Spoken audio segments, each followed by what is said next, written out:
Uhler and Moats are on the air. This is the Steelers Blitz on your 24/7 home of the black and gold. SNR, Steelers Nation Radio.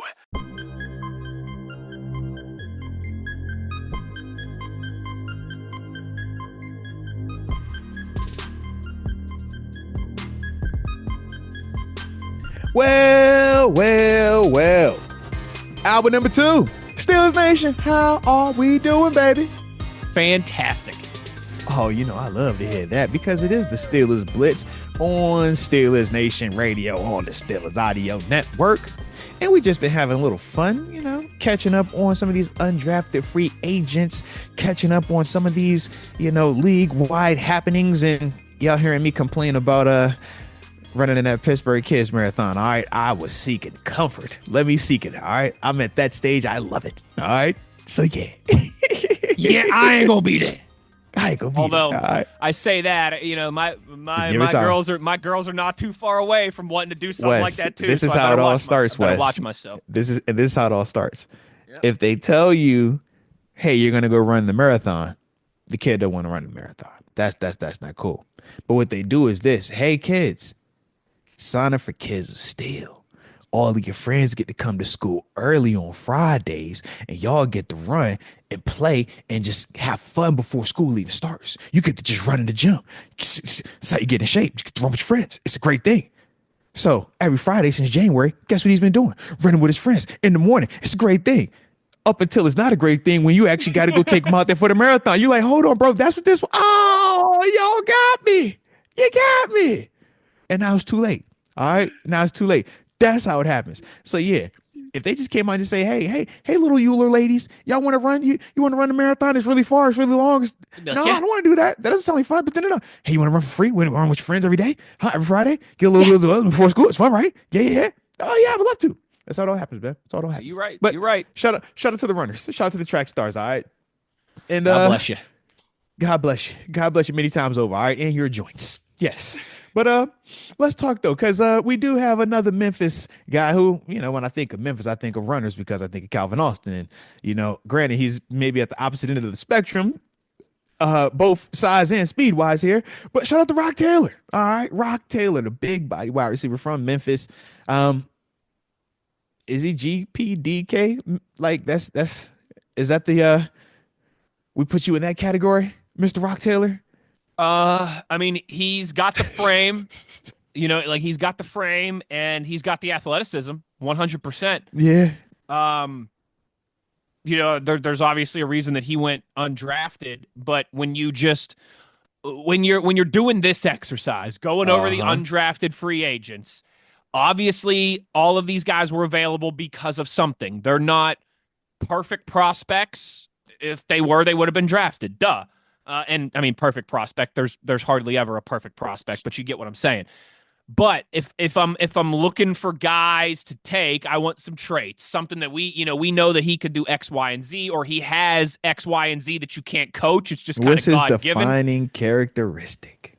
And he's got a frame, and he's got like high athleticism scores and traits as well too. I'm at a position like wide receiver. Bring that guy in all day. Yeah, I'm with you, man. To me, I was just like, we got a type. We're looking for big body receivers, or we want silky smooth route runners, or it's the Blazers, right? One of the, which one can you do? And if you don't fall into any of those exclusively, that puts you in the undrafted or unemployed category. And for Rock Taylor, he's a mix, right? Yes, he fits the DK, GP, down the grass vibe. Consistency is going to be the thing. Health is going to be the thing. And that's always what it is when you're talking about, or that's most of the time what it is when you're talking about players coming up, right? How consistent will they be able to be? Can their game translate? To me, I like what I see with Rock because he is a down the grass guy. He is a go up and attack the ball vertically type of guy. I think he has good run after catch. Also, we know obviously with his size, he's not a blazer, but the question is going to be, can he consistently play above the rim? And that's what GP and DK Metcalf have shown.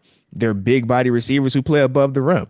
And when you do that, it makes defenders feel, pressure against you. It makes them feel uncomfortable. It makes coordinators have to plan because you can be in perfect position, but you're 5'10". You're 5'11". He's 6'3" and could jump 40 inches. Yeah, exactly. You catch what I'm saying? Like, Yep.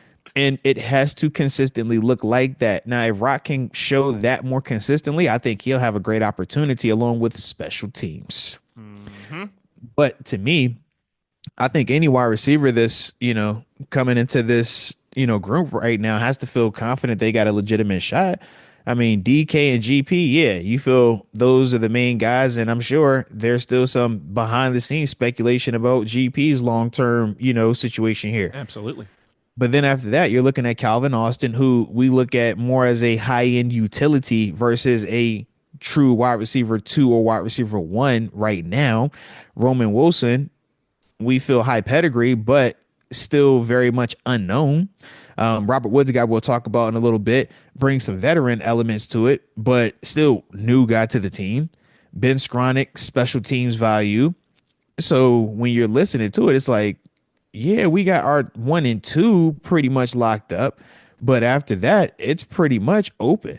So a guy like Rock Taylor could look at this and feel very inspired because of his skill set, because of the ability to do what a DK and GP already do.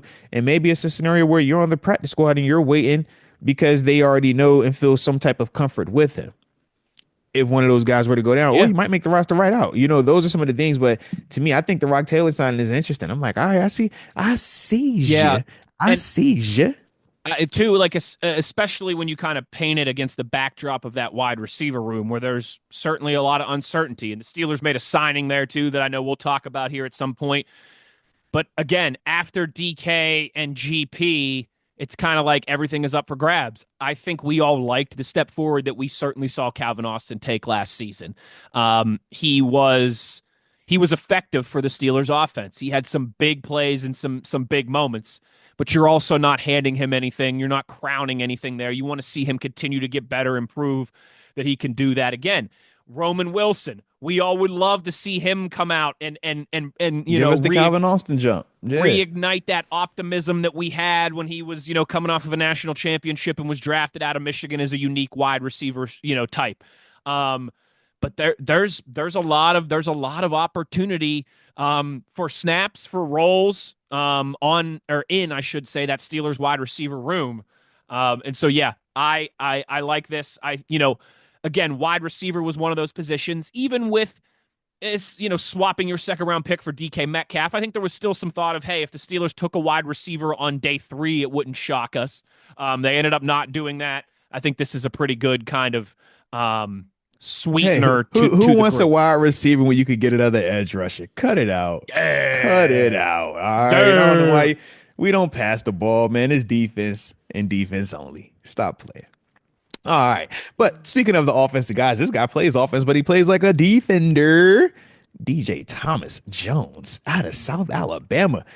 I love how he accelerates the contact. He runs to the hit. Oh, man. It's such a defensive mindset watching this kid on offense. I'm like, yo, are you related to Rosie Nix? Huh? You're like a more athletic, like, smoother, faster version, but y'all got that same like accelerate to the fire. I love it. As a defender, I hate that, but as a purist of the game, I love to see it. Love to see it. We much rather you guys, stop on contact or shy away like y'all usually do. You offensive guys, you white shirts. But when you see one that got a little cuckoo for Cocoa Puffs as well, I'm like, you know what? I appreciate you. I respect it. All right. It's kind of like a Steelers Baltimore thing. I don't like you, but I respect it. All right. Yeah. I respect to the kid, man. But let's just throw some DJ Thomas Jones. Yes. So he's like, again, I'm not going to tell you that I've watched a lot of tape or any tape on DJ Thomas Jones. I got you. But again, I'm looking for things that when you make these type of signings, you want things that pop off the paper, the screen, the report of like, okay, I'll work with that. That's worth bringing a guy in for camp. And he started his collegiate career at Ole Miss. Was a obviously going to a big SEC school, was a pretty touted recruit coming out of high school. And then goes to Ole Miss and then ends up transferring. But like what's interesting to me is he's listed as a fullback, but he barely carried the ball but has a substantial, an average of over 20 receptions a season, 24 receptions, 27 receptions, 22 receptions in his last 3 years, 4 touchdowns, 5 touchdowns, 3 touchdowns. So, I mean, this is a guy that with 70 some receptions has double-digit touchdowns. Like, he's clearly got a type, and that's being used in the pass game, in red zone, and key situation moments. Average yards per reception, 9.5 yards, 8.7 yards, 8.7 yards. That's interesting to me, because, again, getting back to Arthur Smith and heavier personnel and unique personnel with his offense, I think this is one of those guys that if he can carve out a role, if he can prove it, would be very interesting to see how Arthur Smith could deploy him because, as you mentioned, not afraid to stick his face in the fan, but some upside catching that football clearly as well, too, and a guy that had double-digit touchdowns. And like I said, almost or better than 9 yards per reception over the last 8.7, 8.7, 9.5 in terms of yard per reception over the last 3 years. Now, Wes, this is why we make such a good team. We Shaq and Kobe. You gonna get me with the numbers. You gonna talk about the analytics. I got you on the tape, big dog. You know I'm gonna watch that. So yes, let's talk about it, man. Granted, he is listed as a fullback, but in that South Alabama offense, they used him like a true H-back. Think more Aaron Hernandez with the Patriots moving him around, right? So you will see him lined up in the backfield. He'll be lined up as the tight end in a true traditional sense whenever they would get in that like pistol shotgun, have an offset guy. He would be the offset tilt guy, so to speak. But on running plays, he's the guy they're leading up. Yep. On these runs. Yeah, so they're keeping him out there. He'll lead up on a fullback lead, block a guy. But the way that they weaponize it is he's also the guy that they'll have that same exact play and the play where he just punched you in the mouth. Now he's slipping out and running a route right down the middle of the field. And I don't know what he tested in terms of his 40 time, but watching him on tape, he looks 4.5-ish, 4.6, because he's 256. He's a big dude, but he moves well. Like you see him having a nice burst when he's running down the field. 4.63. Yep, see, perfect. I was about to say he looks fast. You know what I mean? So it's like you watch him there. And when you said he went to Ole Miss at the beginning, that also makes sense. He's too big and athletic for that position to be at South Alabama coming out of high school like that. Unless you have like some serious charges against you, allegations, that type of athlete doesn't play at South Alabama. But you watch how he moved around, man. I thought, to me, man, when I instantly saw him, it's like, yo, Michael Pruitt, Connor Hayward combined with Rosie Nix. Because he has that athleticism that we saw Connor Hayward have when he ran that vertical seam route in Atlanta, catching a touchdown pass, right? We saw that, but he also has a little bit more of that move to his game like a Michael Pruitt. But like I said, the physicality that he shows watching him, I actually watched him versus App State. That was the game that I went and watched, man. And, you know, you see how they used him, moving him around and how he's hitting some of those App State defenders. And that was a good App State defense. I thought that, you know, those are some of the things that really are intriguing, but the receiving production is valid. Because he has that type of game where you can use him as a core, you know, tight end running a route, but he's not going to, from my eyes, Pat Fry move route you up. To me, his routes win because of how physical he hits you on the running plays. And now when he's actually going out there to run that route, you're still in the back of your mind saying, is he coming to hit me? Or is he going to run a route? Because tough place to be as a defender. Right. Because his body type, it's not the type that you're seeing an obvious, oh, this is nickel, right? Because those 4 wide receivers, he's only back. No, they're no. It'd be out of like 21 personnel, like base. And it's like, yo, what is this? Like, how are we supposed to play this? And Arthur Smith, to me, is going to love a guy like DJ Thomas Jones. I can also understand why you don't draft this. Just because it's like, man, if I don't know how I want to use it, then it can be, you know, misplaced. If I played exclusively as a fullback or exclusively as a tight end, I think you're doing a disservice. But if you can actually have it be that blend of, like we said, Michael Pruitt and Connor Hayward, I think that's, you know, what he would thrive in that type of role. And honestly, that's what Arthur Smith would want to get back to, because as a defender, if I'm playing against you in 21 personnel and that's your fullback, that plays the same as 12 personnel. That's no different than him with Pat Fry move. I'm like, yo, is this a passing scenario? because Right. if that's what he brings, but he's also physical enough to hit me in the mouth. And that's the thing that, like I said, makes me really excited about him. But let's do this, man. Let's take one other break real quick, man, just to get the clock back. And then from there, man, got a couple of these other picks that these other signings that we got to get into, man. And one other off the non-drafted list signing, man. But an important one nonetheless. So don't touch that dial. I'm Arthur Moats. That's Wesley Uhler, and this is the Steelers Blitz.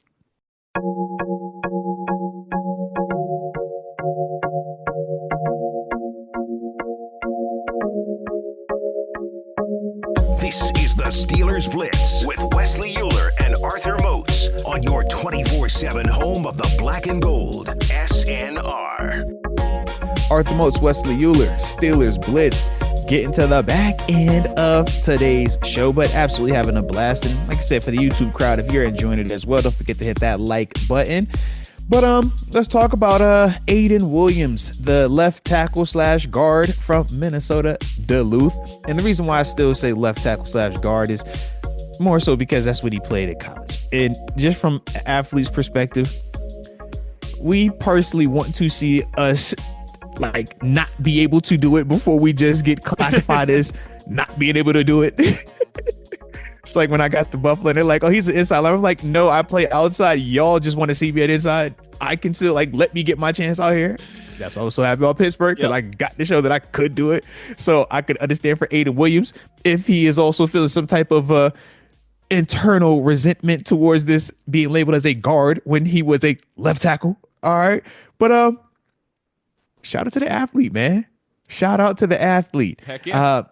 Definitely not sure how much of Minnesota Duluth you even heard of, but Great hockey. They won the national championship. I was about to say, yeah, man. I was like, for football, holy smokes. You talk about trying to find some tape on Minnesota Duluth. Yeah, that was the time. That was the time. All right, but I did some digging. I was able to acquire some info. He is athletic. I will say this, man. They actually threw him the football a couple times too, man. Ooh, it was pretty impressive. Yeah, man. Has a touchdown. Yep, man. But the thing is this, big athlete, plays well in space. Saw him in the East-West Shrine game. My big concern is going to be how he adjusts to the speed and size of NFL athletes. At Minnesota Duluth, it looks like what you would think. Mm-hmm. If a guy is 6'6", about 295, and NFL potential playing at Minnesota Duluth in their schedule, it looks like a 6'6", 290. He's mauling some poor future accountant out there. Yeah, man. Yeah, it looks exactly what you think it would look like. But then you get him at the East-West Shrine game, and you see where he has some struggles. And more so with speed to power, because that is what bigger, stronger, more explosive athletes are able to bring to the table that you just typically don't have to deal with the lesser athletes.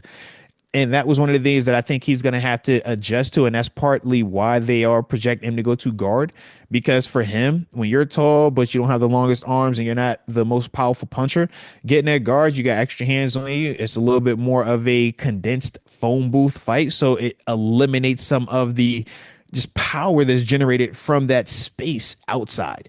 And that's what you want to see. But he's still going to have some concerns about the anchoring in terms of being able to stop the bull rush because of how tall he is. And it happens right now. Whereas at tackle, you have time. So he has some things that he's going to have to work on. But at the same time, I think that, his size profile makes him very interesting with our offensive line, and specifically the depth behind our offensive line. Yeah. So that's the interesting part of this to me, and particularly with a guy who's got some position versatility that we all like. Kind of like how I was telling you, felt like you took wide receiver the priority away when you got DK Metcalf. You did, but there was also still some thought of like you could add one on the third day or at some point. I know the Steelers have invested a lot on that offensive line, 5 draft picks in the previous 2 drafts before this one. But I think it's one of those areas that you can always add. That's kind of I think we all have different quirky roster building philosophies, but I don't even think this one is quirky. Like, I would draft an offensive lineman almost every single year. I just think it's smart roster building. You need those guys, as you and I talked about, and we saw last year. the Steelers' run of luck and good fortune of having an offensive line unit for back-to-back years that essentially started every single game together. That doesn't happen. These guys are going to get beat up. And, Moats, I think a biggest part of this is you need to have two good offensive line units if you want to have a successful evaluation in training camp. Like, if you want to talk about Will Howard and Caleb Johnson and guys like that you really want to evaluate in training camp, you're not going to be able to evaluate them if the offensive line in front of them is crap and they're getting blown up every single play. You need a good second unit as well, too, for that reason alone. And so, give me a guy who, again, there's obvious shortcomings. That's why he was not drafted. But there's some upside potential there. There's some position flexibility, we think. These are the type of guys I want to bring in late rounds in the draft or undrafted at a position, like I said, offensive line, where I think you should be adding at least one body every year to throw in there for competition and to see what they got. Makes a lot of sense. I like it, baby. I like it. And then last but certainly not least, out of Indiana. Shout out to the Big Ten once again. Like them Big Ten. Keshan Williams. Yeah, we like a Big Ten, man. But Keshan Williams, man, the slot receiver from Indiana. What are your thoughts on him, man? Him being the final name of the group. Yeah, I tell you what. Another wide receiver here. He's another one of those portal guys, right? Started his career at Texas Tech and finished at Indiana. Shout out to the portal. He is from Philly, actually, as well, too. So maybe the wrong side of the state. 215 representative. I see you. Pennsylvania, nonetheless. Don't tell my wife I said that wrong side of the state part. She actually is working from home today, so she's right above me. She might have heard that one. But listen, we've talked about how the Steelers have a type at wide receiver. This is, and Keshan Williams, the other type. He is the smaller, route you up, cross you up, play in the slot, shifty guy. Twitchy, I believe, is the term that people like to use nowadays. He's not the big body that's going to run down the field and go up and win those combat catches. He is the guy that is going to create separation and do it cerebrally with his route running. Gosh, don't you hate it when you get a frog in your throat like that? He's pretty cerebral, this guy, is what I'm trying to say. And again, I like the juxtaposition of the different types of wide receivers you're bringing in. Big school experience, played in the Big 12, played in the Big 10, college football playoff last year on an Indiana team that was really stinking good, one of the best they've had in program history and certainly in our lifetime. Type of guy that I like to bring in here and see what they got in rookie mini camp and onward. No, without a doubt, man. Like I said, slot receiver, man, tough as nails, though. Make you miss ability. On the smaller side, to me, that's the reason why I don't think he was drafted. But to me, man, I love his toughness. I think that he has good run after, and I think that he does it in a different way than Calvin Austin. Obviously, we know Calvin, it's lightning fast, right? But with Keshan, like you said, it is a little bit more of that cerebral approach to it with a little bit of the Debo Samuel, like physical. I'm not necessarily trying to run away from you. I'm trying to make you tackle me. Can you finish this type of play, man? I think that those are going to be intriguing, elements when you're talking about guys like Roman Wilson, guys like Calvin Austin, guys like Robert Woods, who profile a little bit differently. I think Keshan, man, is going to have a chance to, at least, like I said, carve out a role for himself or feel confident, that he at least has a fair opportunity here, man. And like I said, that's all you can ask for, especially when you're an undrafted guy, man. But I've referenced him a couple of times. Real go ahead. Quick, too. It was Wake Forest, not Texas Tech. Sorry. Wake where Forest. He started. Okay. Wake Forest, not Texas Tech. Shout out to the ACC. All those things I said about big school and Big 12, just flip flop and ACC there. Wake there Forest. You go. Yeah. There you Sorry, go. I knew somebody would tweet me if I didn't correct myself there. There you go. Hey, ACC still big time. Demon Deacons. Demon right? Deacons. Yeah, Demon Deacons, man. I like it. I like unique mascot names. The home of Aaron Curry, man. Aaron Curry and Chris Paul. Let's go. Chris Paul. But with that though, man, I did want to say that since I've kind of referenced him a couple of times throughout the show, man, I think it's time to go ahead and shout out my young guy, who's no longer the young guy anymore, man. But the guy that we just signed, man, wide receiver Robert Woods, man. Me and him go back to 2013 when he first came into the NFL. He was my rookie, my last year in Buffalo, man. And funny story, man. He actually was a guest on my show when Arthur Moats was in the year 2 of his digital, or media career. Even though I wasn't even trying to be a media guy, I was just, doing little radio shows, you know what I mean? But yeah, man, that was my dude, man. Came up there a couple of times, man, did some media work with me, man. So shout out to Robert Woods. But man, I'm excited about the pickup. 1 year deal, $2 million. But silky smooth route runner, man, physical, sure-handed, consistent player, can give you some punt return elements as well.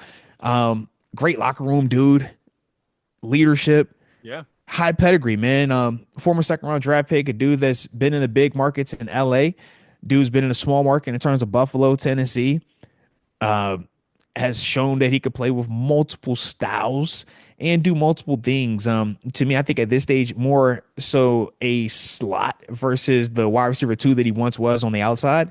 But to me, man, I think that not only is this going to be a nice addition to the wide receiver room from an on-field standpoint, but from the leadership standpoint in that locker room, I think that this fills a big void that we had prior to his signing, man, when we were a little bit more crash out head or a little more crash out led than having some of that cool, common serenity in that room right now.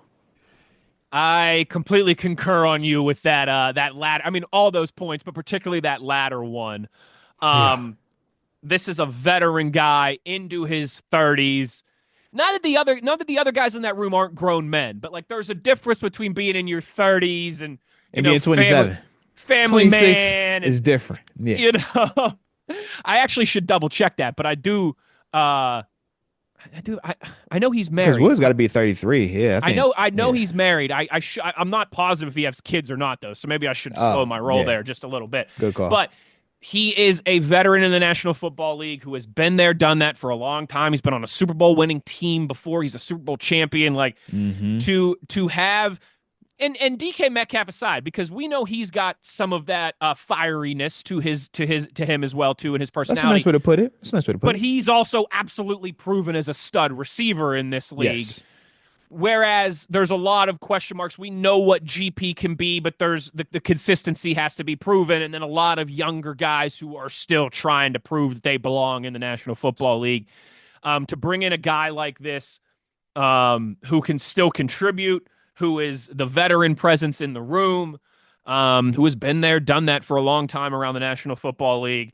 I think these are always good type of signings. 1 year, bring a guy in, Allen Robinson type vibes, you know what I mean?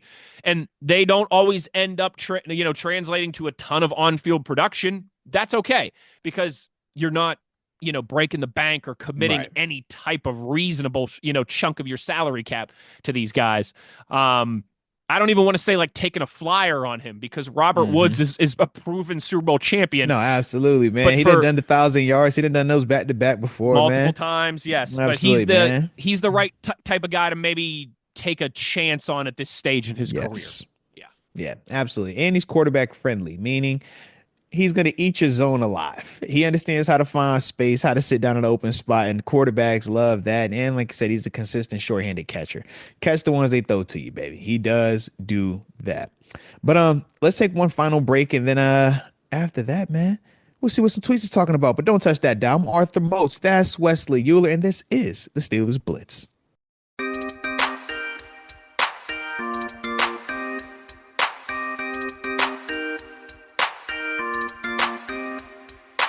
This is the Steelers Blitz with Wesley Uhler and Arthur Moats on your 24/7 home of the black and gold, SNR. Let's go! Arthur Moats, Wesley Uhler, Steelers Blitz final segment.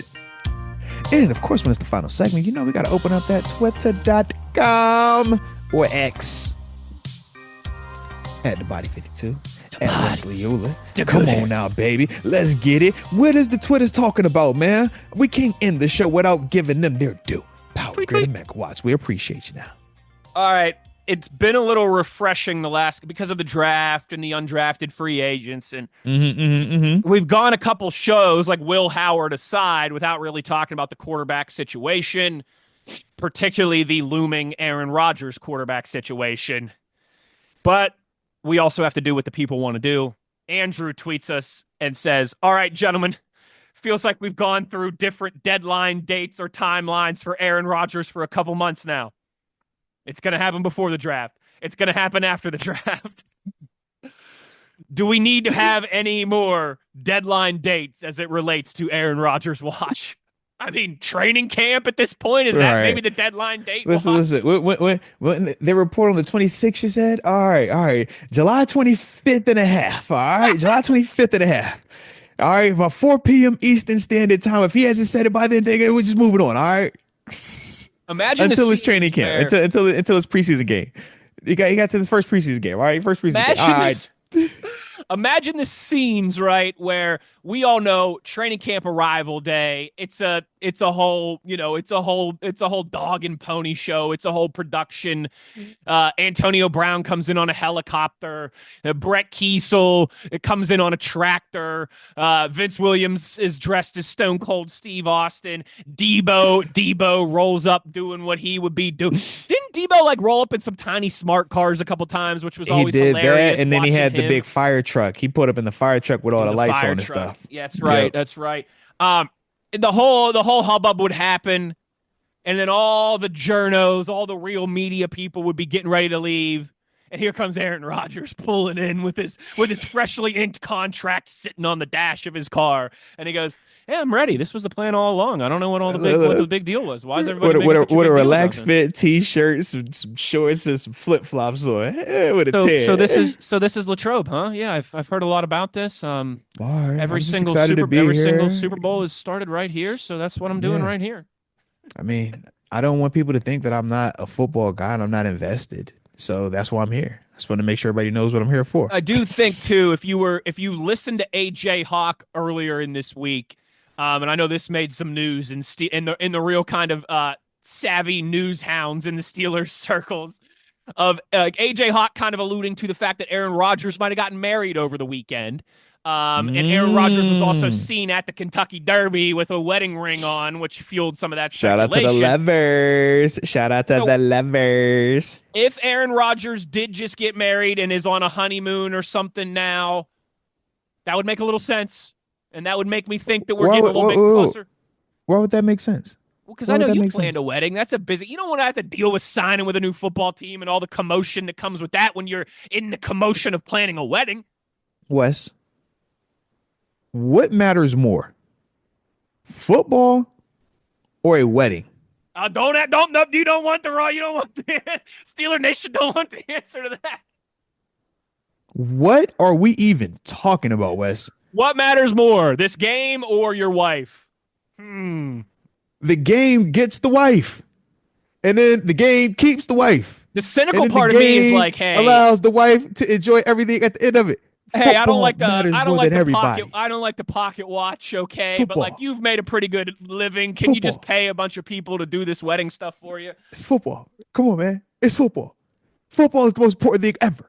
Or just right like every guy does. The only thing I cared about at my wedding was the DJ, all right? As long as the DJ is hitting, everything else is good. As long as I approve the DJ, wifey, do you got the rest. Aaron Rodgers cares about which colored napkins they have, which type of plates they're going to be used? Do you think Aaron Rodgers cares about that?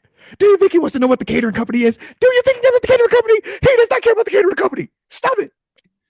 He's definitely a band guy, though, right? He's definitely got some 80s Billy Joel cover band or something that he vetted to come play the reception. I know you didn't just disrespect Aaron Rodgers and say some cover band.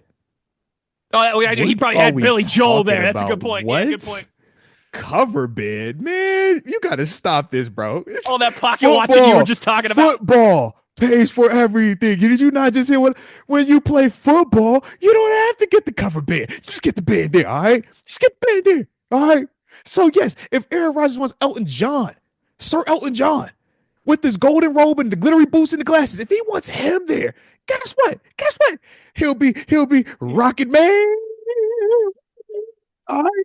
He'll be burning out his fuse up. Hey, all right. It's funny. It's funny you say that because my wife and I, our family, we just got invited to a 4th of July party where there's going to be a Leonard Skinner cover band, okay? Let's go. Shout to Leonard But if Skinner. Aaron Rodgers invites us to a 4th of July party, it better be Leonard Skinner there playing. It's going to go be there. All right.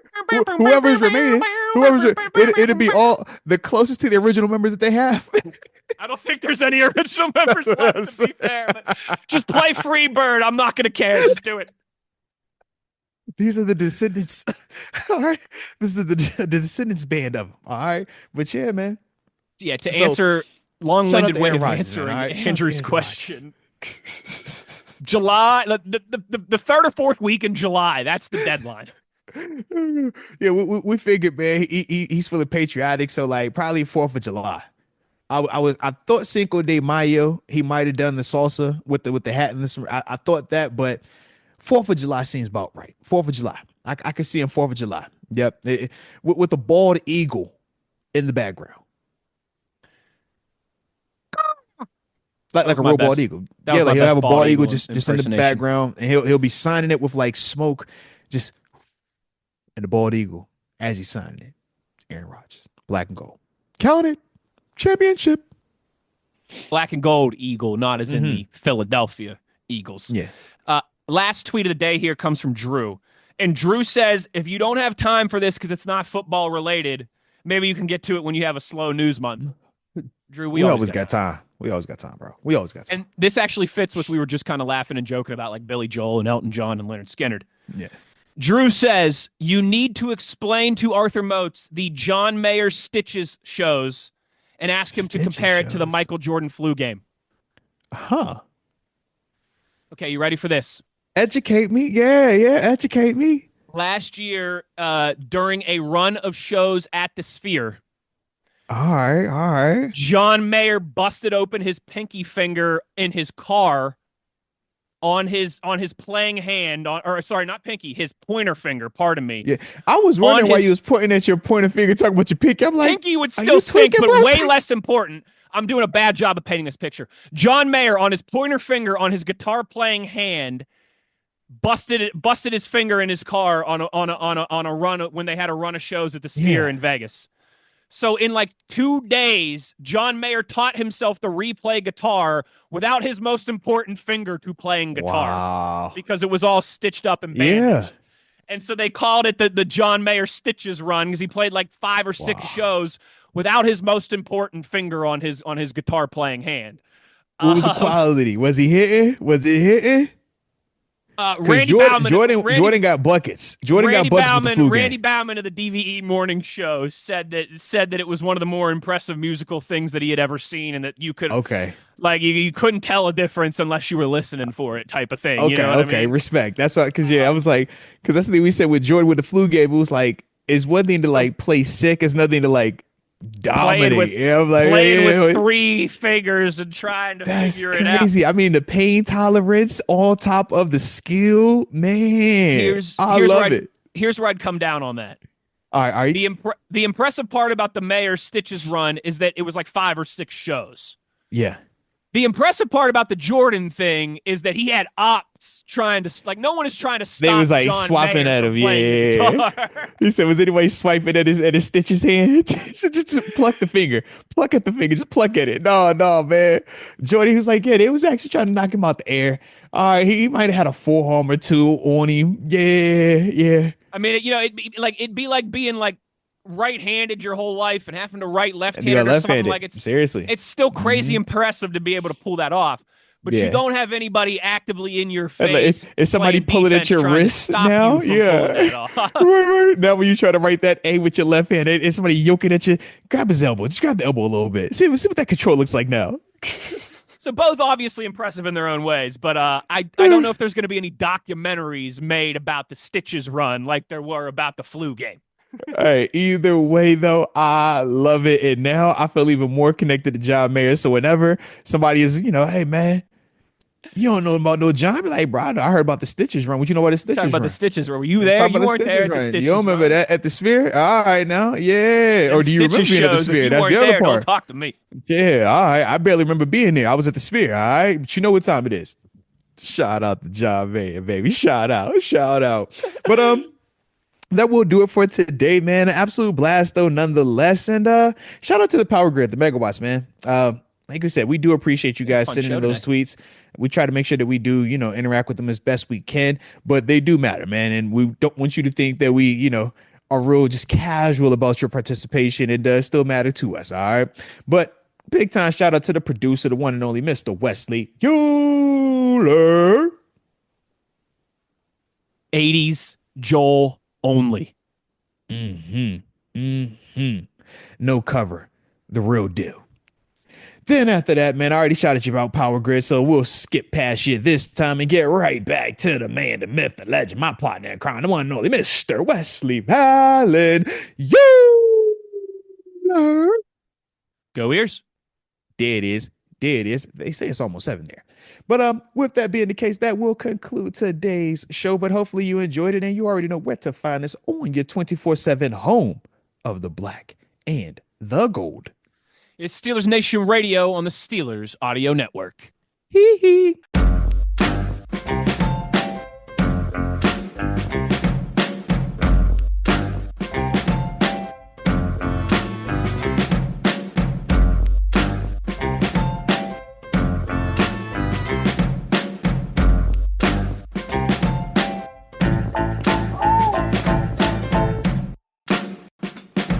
What's going on, Steelers Nation? You know what time it is. It is the Steelers Blitz, and that means you're tapped in to the only place you need to be tuning into, and that's the Steelers Nation Radio on the Steelers Audio Network.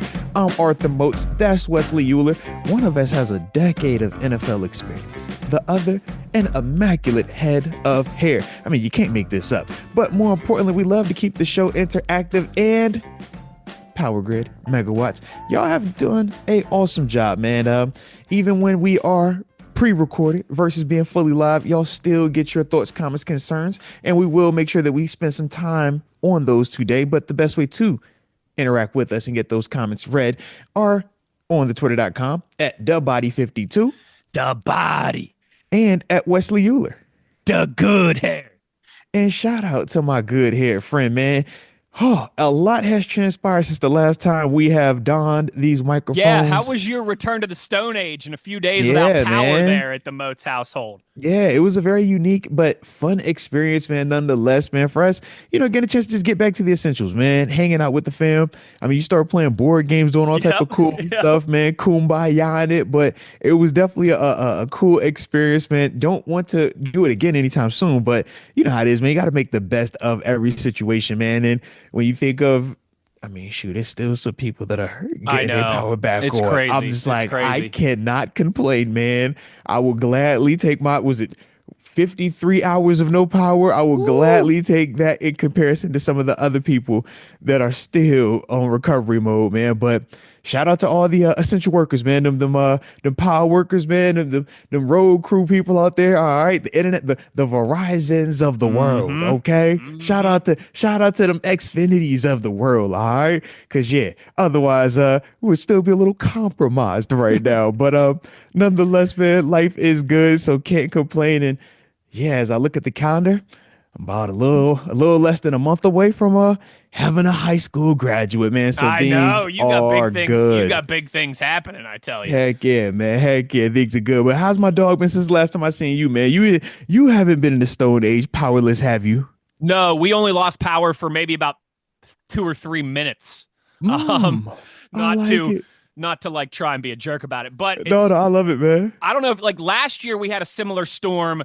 But north of the city got crushed and the city was okay. So we had 3 days without power last summer, and we lost a bunch of food that we had frozen. And so I certainly sympathize with you and everyone who still doesn't have power. And I think we quickly can be reminded when and it wasn't like some long, lengthy storm either. I mean, it was through pretty quick, but it wiped out some stuff seriously. It was a serious quick hitter. I'm out back. 10 minutes, 15 minutes, 10 minutes. It was, but when I tell you it was the most intense 10-minute storm, like for a second, you're like, am I going to get blown away or is something going to like blow and crush me? But literally after the 10 minutes, it cleared right back up. It was the craziest thing, man. But trees were down, like all type of debris everywhere. Like it was a very, very crazy thing to go through, man. So it does, and it kind of quickly reminds you not to put a bad pun here, but how powerless we are in a lot of situations in life, man. That like a 10-minute storm can wipe out power for for hundreds of thousands of people for days. Yeah. So yeah, it's one of those, like, you don't take it for granted when it comes back on things. And like you said, all the line workers and all the people who have been like working 18-hour Shout out shifts. to y'all, man. Yeah, shout out to y'all, and shout out to your big families, because I thanks to all know of y'all you, have been yeah. missing your families too, man. And that can't be easy for them if they're dealing with power issues in their own regard. So No doubt. Yeah, I'm glad Yeah. you said that. So yeah, big thank you to everybody that has been working overtime trying to get the grid back to normal. no, without a doubt, man. Now, shoot, I'm supposed to start this show off and be super professional and talk to you about, these Steelers undrafted free agents and all these new signings, but that's not what I'm going to do. You know why? Because it's the off season and I like to be transparent with you. So I'm going to complain for a second. Okay. Wes, my legs are still sore. Gray had me at the Pittsburgh Kids Marathon this weekend. And your boy ran in the Pittsburgh Kids Marathon with my little guy this weekend. Ooh, how many miles was that?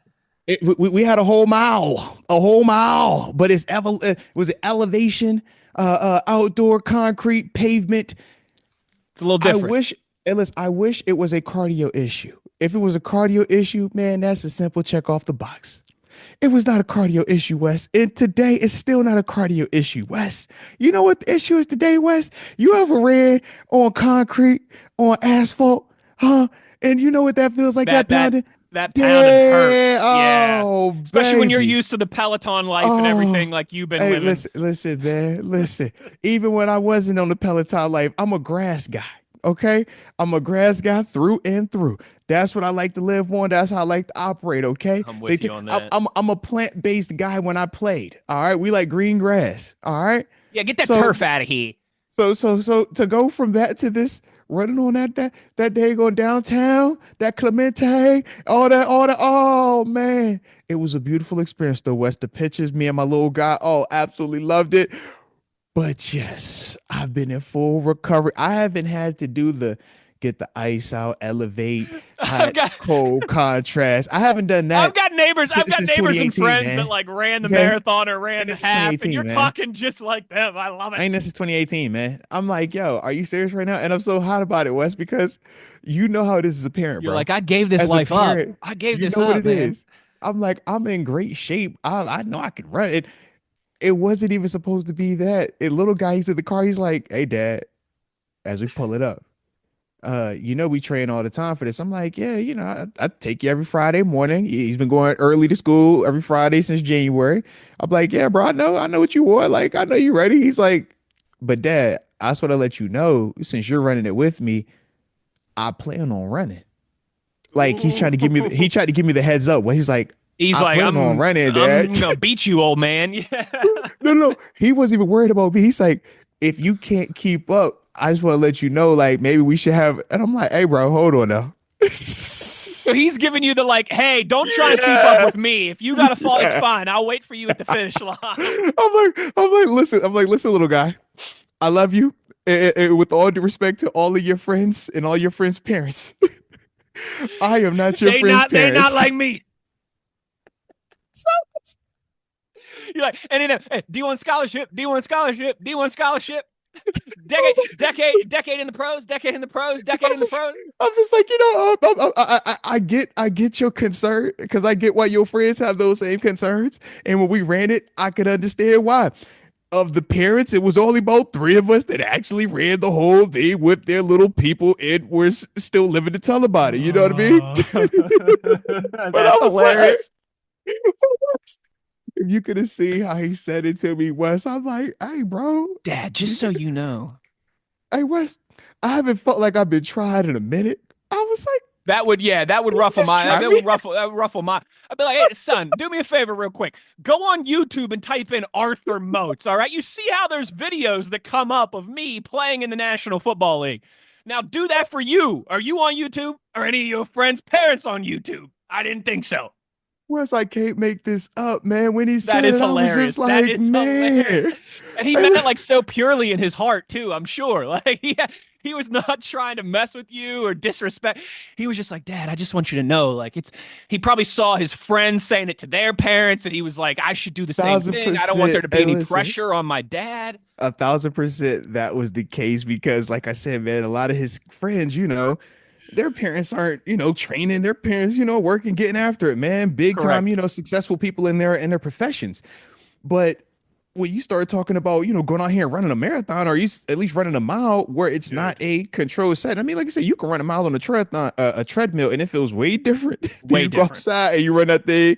On Yeah. the concrete and the So pavement and up I and look, down the bridge. And yeah. I look, and you ready to, you like, hey, where's this finish line at? That was the other part. I It's should all have the way stuck. over there. That's not a You're mile. like, That's got to be you're like, bro, that don't 1.3 feel like miles. no What are you talking? mile, No, bro. come You're on. like, what? That's a mile? This is I a said, mile bro. and a quarter. All right. What are we doing here? I was gonna Okay. say, You know how many is that, is times that, I is ran that, the mile?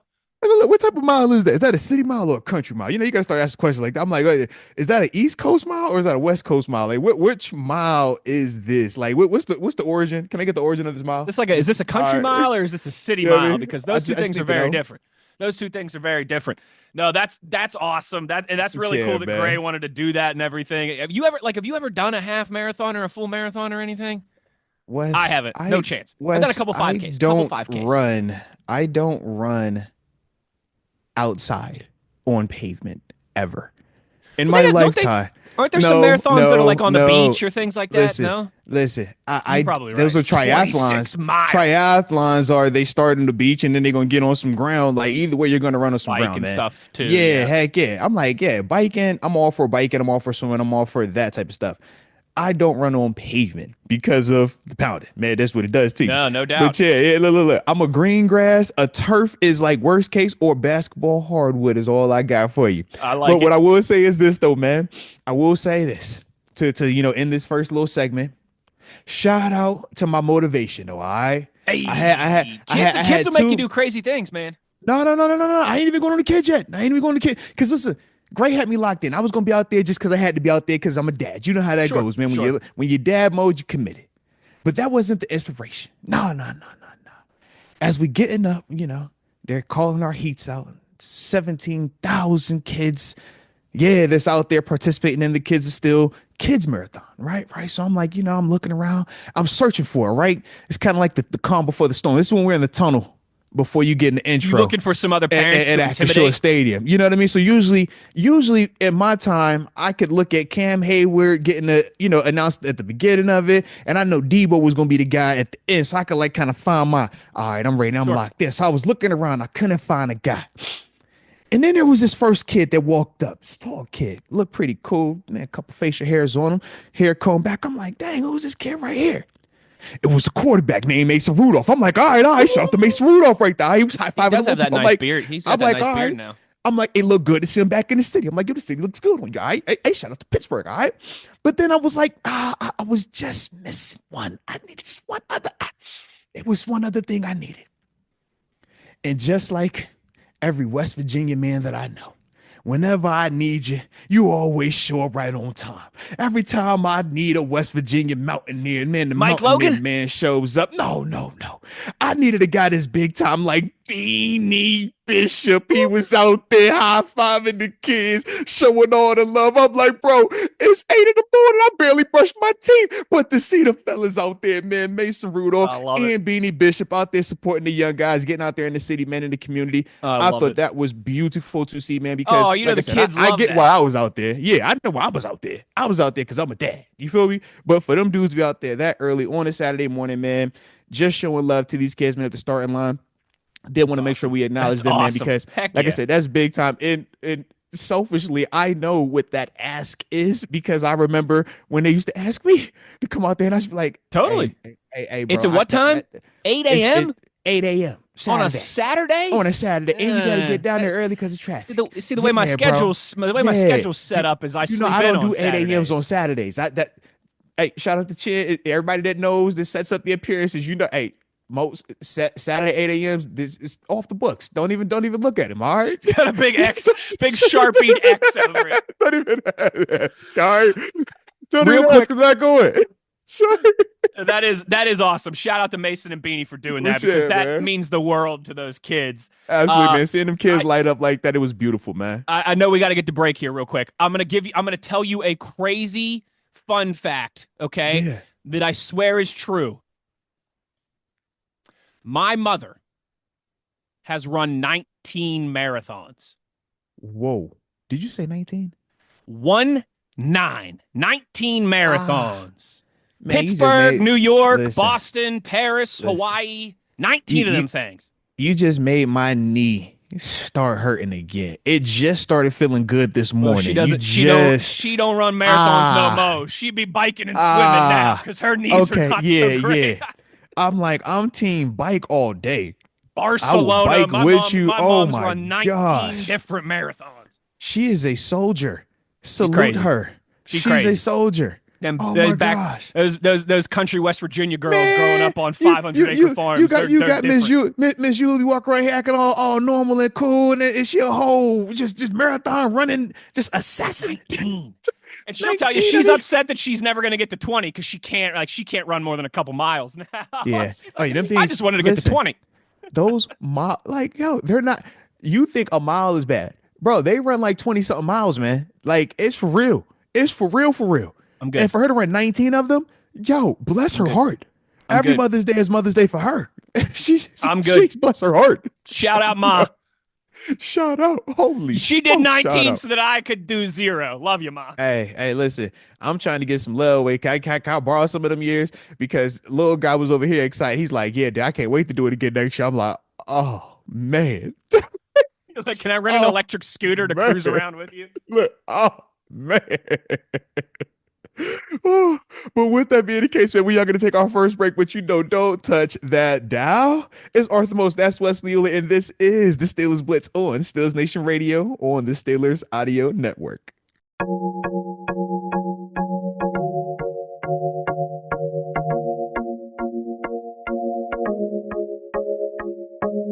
This is the Steelers Blitz with Wesley Uhler and Arthur Moats on your 24/7 home of the black and gold, SNR. Arthur Moats, Wesley Uhler, back in the saddle, getting it in, man, as I'm still in recovery mode from that beautiful kids marathon, man. Shout out to all my runners out there, all right? Shout out. But, fun time, man, though, happening around the NFL, man. A lot of information, a lot of news coming out, man. Like you said, man, we did get a big announcement also yesterday as it pertains to the NFL draft, man. We know next year is the big thing coming to Pittsburgh, man. Super excited about that in 2026. But we also got the 2027 location as well, being in Washington, D.C. All right. Shout out to the nation's capital and everything like that. They said they're expecting $1 million over there. So I'm like, woo, I like their capital backdrop. I'm like, all right, do we got a confirmation of where our backdrop is just yet? Because I'm excited where we're gonna be. But I was like, yo, shout out to the NFL draft, man, making their announcements, man, making their headlines and stuff during this time of year, baby. We'll see who will add during that time. But sticking with the theme of the draft, obviously we know post NFL draft for us, we did add some guys to the team, to the black and gold, man. 7 guys specifically. Sebastian Castro, the safety out of Iowa. JJ Galbraith, the tight end from South Dakota. Ben Sauls, the kicker from Pittsburgh. Hell to Pitt. Rock Taylor, the wide receiver from Memphis. DJ Thomas Jones, the fullback / tight end from South Alabama. Mm-hmm. Aiden Williams, the guard / tackle out of Minnesota Duluth. Shout out to Minnesota Duluth. And last but certainly not least, Keshan Williams, the wide receiver from Indiana. So I figured, man, what we would do, just, spend some time, man, talking about each of these dudes, man, kind of giving our thoughts on them and kind of go from there. Sounds good? Sounds great. I like it. But another Iowa player, huh? Another Iowa guy. I wonder what they look like in black and gold. I wonder what they're going to look like in these Steelers uniforms. It's hard to picture. I need to do a uniform mock-up. Can we do a uniform mock-up? Just want to see what it looks like. Anybody good at Photoshop? Just wondering. But another Iowa player, man. I like it, though. I like the move. Confident player, good player, athletic player, but more importantly, a productive player. And at a position that we need, or at least a position that we want to continue to add depth and competition to, being at that slot cornerback position. But I like the guy, though, man. I think that he's going to definitely bring some exciting stuff, or at least exciting stuff from competition standpoint for the Mm-hmm. offseason with guys like Beanie Bishop and Juan Thornhill and everything. But did want to kind of get your thoughts, man, to see, I don't want to step on your toes, stuff like that, man. But about Sebastian Castro and stuff, how'd you feel about him and everything? Yeah, I have seen a lot of different people that do football media for a living, for kind of lack of a better way of describing it, that have said that they think that that's one of the best undrafted free agent fits. And not just like Steelers centric people. I'm talking if you look at the color people, like the people that like the aesthetics. If you look at some of these like, best UDFA signings, like he's a name that pops up on a lot of those lists. I think he can add a lot of value. I think he's got flexibility. We all saw what a guy like Beanie Bishop was able to do with an opportunity in this defense last year. I think he had some special teams value as well, too. And hey, we all know how great Miles Killebrew is at what he does on the special teams side of the football. He's one of the best special teams specialists in the entire league. But Say that again twice. Sheesh. He's one of the best special team specialists in the entire league. He's one of the best special team specialists in the entire league. I see you. That's why you get paid the big bucks. Remember that now.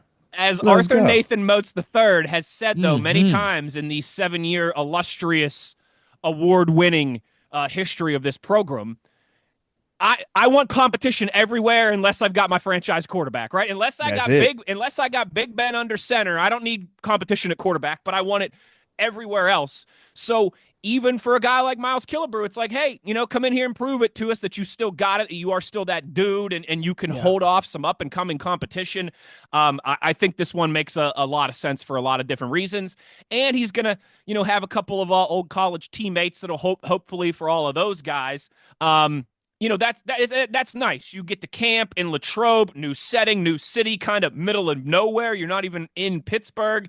To have a few Iowa Hawkeyes there that I think can kind of have some familiarity is good for all of those guys. No, without a doubt. I mean, and that is the cool part too, man. When you're talking about going into a new city, a new team, having familiar faces, whether it's guys in this year's class, guys in the year's class before that, or even before that. I mean, literally the past 3 years, we've went to that Iowa, whether it's been draft or undrafted guys. I mean, I remember what was my fullback's name? Pottenbaum?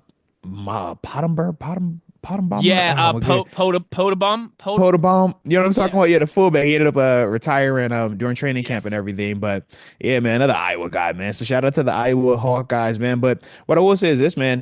That defense collegially last year, man, top 10. Well coached, very fundamentally sound, plays hard, smart unit.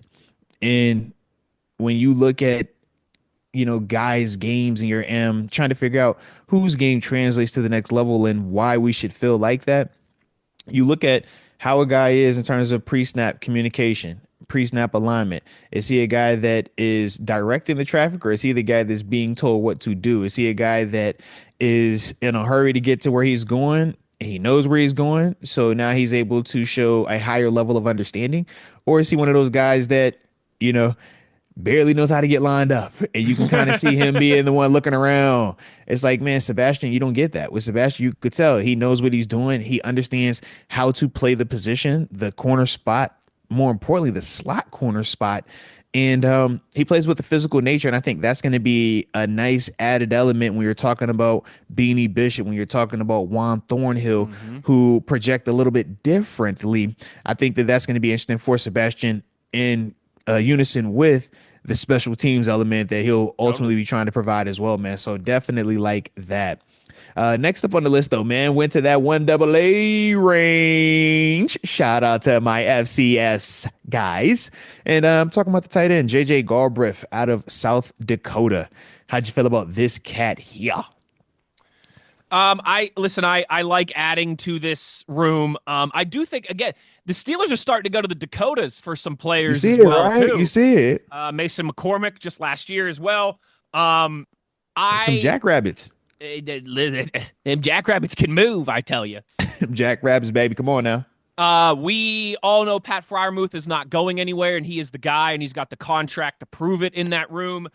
I think we all still believe in like the upside and the unique traits and skill set of Darnell Washington at that position as well too. But after that, I'm open for business. Connor Hayward's going to be around, but like I'm open for business. I'm open for competition. I'm open to get better, particularly in an Arthur Smith offense where there's a lot of 12 personnel. There's a lot of 13 personnel. We know your second and third, and even throughout the course of a 17-game season, fourth tight ends are going to need to be involved in this offense. I love going out and adding to that group here in this process. And I think there's some upside to JJ here. You get him in camp, and let's see how this goes. Yeah, I would agree, man. To me, I think that the interesting part is this. I always say, man, if you're going to be a receiving threat and just exclusively the receiving guy, you have to be insanely productive. You have to be really good.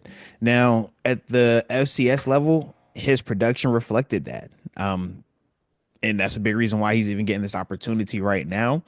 But the question is going to be the things that he was, dominating while playing at South Dakota was based off his athleticism, right? His ability to create space, his run after catch ability, nice catch radius, and, typically really consistent hands. But the question is not going to be versus the higher level of competition, the better athletes, can you still generate that same level of space? And to a degree, that's part of why he wasn't, drafted, because those are some of the questions. Sure. All right. Are you going to be that explosive? Okay. Can your fundamentals as a receiving threat exclusively translate to this level with the way that, defenses are transitioning? You're not facing linebackers all the time now when you're the athletic tight end. You're facing Deshaun Elliott's. You're facing, Peyton Wilson's now. It used to be you're facing the Bud Dupree's, the Arthur Moats of the world. So you could just see how it continues to evolve. And now you have to ask, can he create versus those guys? Now we will see if the athleticism isn't that. Does it become more of a technique thing? What we see from like Heath Miller, Jason Witten as they got older, right? Sure. So it's one of those two things. Or you got to add that other element, which is being a blocker, right? You have to be able to block. And we've had our grievances at times, even with Pat Freiermuth, about his blocking early on as we've seen him continue to develop and improve. And we're still, looking at that and saying work in progress more than finished product. But for me, when I look at JJ, I just see, a smaller scale version of the Pat Freiermuth element right now. You can see the athleticism, you can see the pass catching ability, you can see the production at the collegiate level, but you want to see him improve with the blocking, whether it's effort, whether it's technique, whether it's a combination of both. And then more importantly, you want to see, can he figure out how to create space versus bigger, stronger, faster players than what he's been facing while at South Dakota. But, man, I think he checks out really well, man. I'm excited for him. The last one we'll talk about real quick before we get up out of this segment, he comes from your favorite university. The university located in the Oakland district. Hail to Pitt. Did you know my man had a 58-yard field goal made? A 58-yard field goal made? He's crazy impressive. Do you know that? I mean, it takes a lot for me. Bro. It takes a lot for me to say nice things about people from that school located in the Oakland district of Pittsburgh. If he was right-footed instead of left-footed, he would have been drafted. Like there's no doubt that work. It's one of those weird things. You love a left-footed punter. It's really hard to make it as a left-footed kicker. You better be a dude. I mean, you better be that guy. Because if someone gets hurt, we're gonna have to swap everything that we've been doing. Everything changes. But as you mentioned, I mean, he was massive for Pitt this past season. I mean, I think they were 7-5 was their regular season record. I want to say they might have been 6-6 or 5-7 if not for him. Like he won them that Georgia Tech game, and there was another one where was knocking big down leg, man, big leg, big moment field goals. He has kicked all the time at. Well, I guess it was Hines before and then extra because he was there since 2020. Yeah. He's not one of these SEC guys who's kicking in perfect conditions. It's not like he's been playing in a dome or something like that. Like, yeah, hey, take your shots at the SEC. I hear you. No, that's not a shot at the SEC. The SEC is the best conference in college football. All right, hey man, not in college basketball. All right, yeah. Even though the Gators won the chomp. Yeah, down on the swamp, go Gators. All right. Yeah. Listen again. He is outstanding or was an outstanding collegiate kicker. I know that there's differences obviously in the game.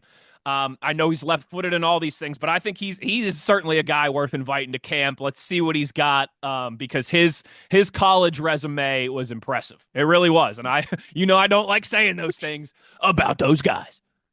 No, without a doubt, man. Like I said, man, when I saw Ben Sauls, I was like, oh, I know this name. And then I was like, oh yeah, it is Pitt. Let's go, man. But he said high quality, man. And no, this isn't an indictment on Chris Boswell. No, Chris Boswell is not getting released for football matters only.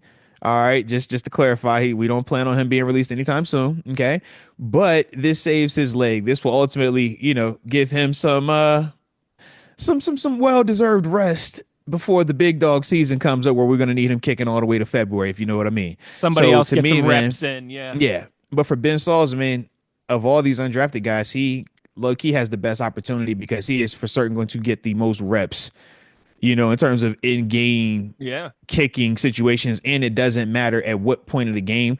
We don't say because you kicked it in the first quarter versus the fourth quarter of a preseason game, that 40 or 58-yard field goal doesn't hit the same. It doesn't matter. Yeah. Now, you get them 3 sacks in that preseason game. All right, we look at it like, who's you going against, bro? All right, let's just check real quick. All right. But that field goal, 50 is 50. It don't matter where. It don't matter what time of the game it is. All right. It don't matter who was blocking for you. 50 is 50. So I did want to throw that out there as well for Ben Sauls, man. All right. That's a little detail. It matters, though, Wes. Don't you laugh at it. It matters, man. All right. It matters. No, you're right. You're right. So with that being the case, we're going to take another break real quick and get back, maybe tap in one of your tweets since y'all been sending them tweets. But of course, for the YouTube crowd, don't forget to hit that like button. It's Arthur Moats, that's Wesley Uhler, and this is the Steelers Blitz.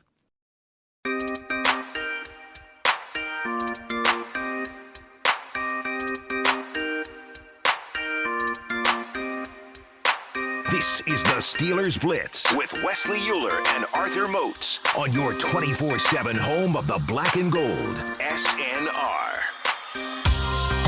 Arthur Moats, Wesley Uhler back for the final segment of the first hour of the Steelers Blitz. And as I said in the intro, man, we like the show interactive, whether we are pre-recorded or all the way live. So with that being the case, I think we should hop into the Twitter face real quick. All right. Ooh. Can I get one? I know you got one for me. What you got for me over there, Wes? Tell me something good. Oh, I see what you did there. I see what you did. So we'll bring Andy Reid back at some point, but after Christmas, we're on a little bit of a break. It's not us, it's him. It's definitely him. It's definitely him. Andy tweeted us, and I think this is a good one actually. This is maybe a bit more of a larger picture off-season question. Annie tweets, "Stupid question time," and that's not true. Never Annie. Stupid question. Never this that. Is a good question, and there's I don't know if there's never a stupid question, but there's very few stupid questions. Okay, very few. Annie tweets and says, "A lot of conversation, rightfully so, about strengthening our defense to defend better against the run. But can you get too focused on that, and it'll have an adverse impact on the pass defense at the same time?" Interesting, larger picture conversation question from Andy there, I think, because we've talked a lot about that run defense this offseason. Yeah, we always say this: he who defends everything defends nothing.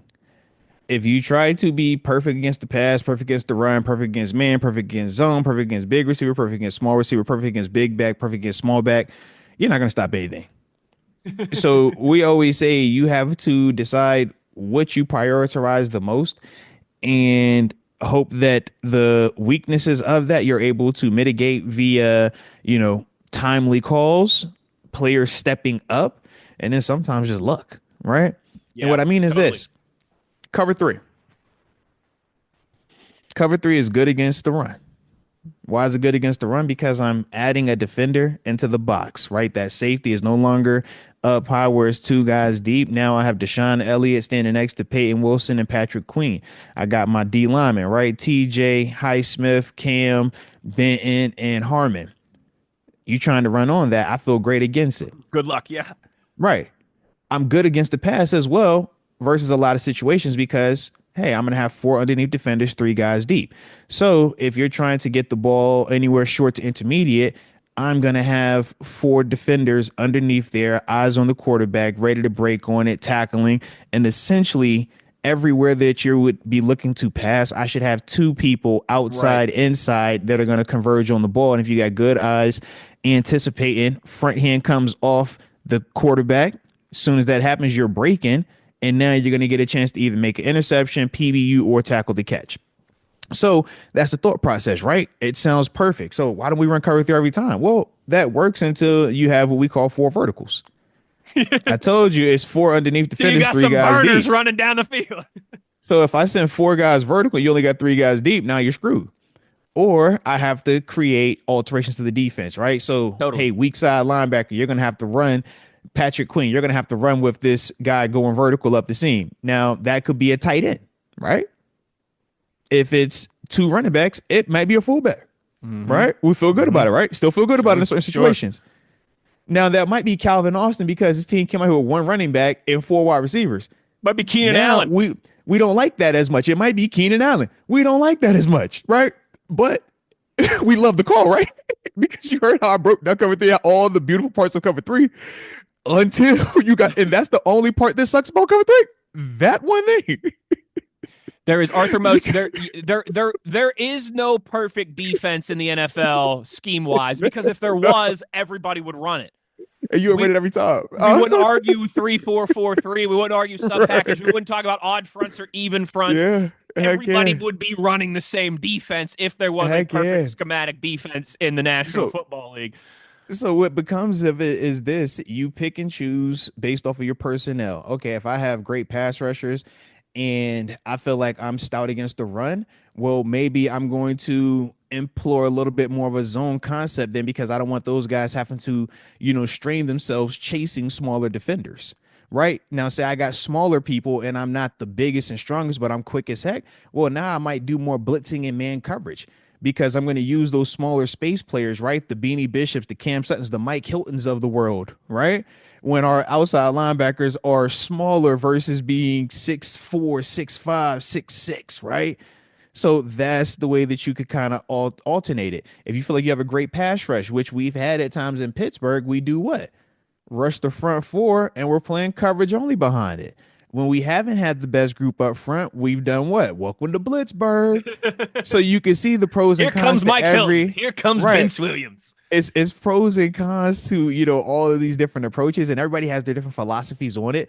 I could talk this for hours. So I'm not gonna bore you, but this is what we do. But that's the fun part about, the game, the strategy part, because this is what we're talking about. And then we have the great equalizer, which we say is this: your 4 verts, right? Just to wrap this segment up, your 4 verts versus our cover 3. Terrible call for us defensively, because now I have Patrick Queen running up the seam versus a speed demon, right?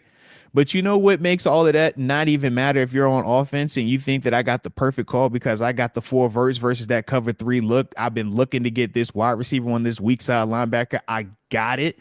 It's time. You know what messes all that up? TJ Watt. Pass rush. TJ Watt. You catch what I'm saying? Cam Hayward. You see what so it's like there is always something.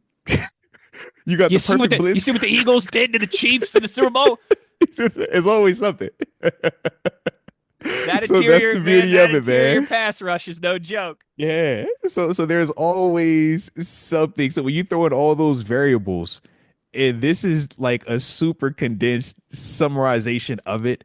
Sure. But when you throw in all those variables, all the different health parts, now strategy parts, now is this player locked in and actually going to execute it the right way that we practiced all week? Does this guy actually know what he's doing? Does this guy even want to do it?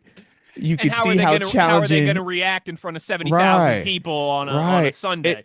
And that's just on our side. Zero to do with what they are doing and what they come out with and what we weren't prepared for. So when we talk about these coaches, when we talk about the preparation of these players, and we see how people can sustain, this is why I don't ever take it for granted, because you could just hear this little 7 minutes we've talked now.